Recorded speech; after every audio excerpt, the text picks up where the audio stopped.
Over here you can see that I have a picture and this is in color right now. So what you can do with this picture is you can turn it into black and white as well.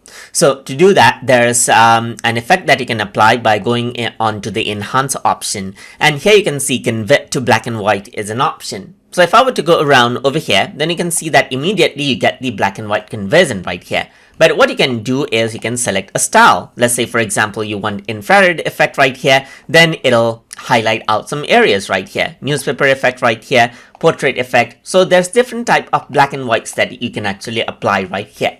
So let's say here when you turn, let's say, the color photos into black and white, then you have more control over it actually. For example, the part of the watermelon right here is red. So if I were to move around the red right here, just like this, you can go around over here and increase out the red portion right here just like this, and the red portion will be highlighted. Let me just go around and decrease out the red portion a bit right here just like this, and the red of the image right here is affected. You can make the red portion darker or brighter according to how you want. So let me just go around and make the red part a bit darker right here.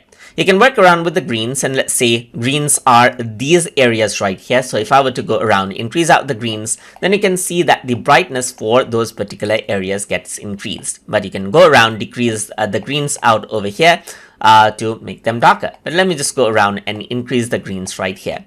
Similarly, what you can do is you can go around, work around with the blues, decrease out the blues or increase out the blues, and the blue areas right here, especially the blueberry areas, will be affected. You can work around with the contrast to make the contrast high or low according to how you want. So let me just go around and make the contrast a bit high right here. And that is how you can adjust the intensity when you're applying the black and white effect as well. And once you're happy, you can simply go around and press OK. And then what happens is that you can see that the black and white effect has been applied right here on the picture, and we adjusted it according to how we like it.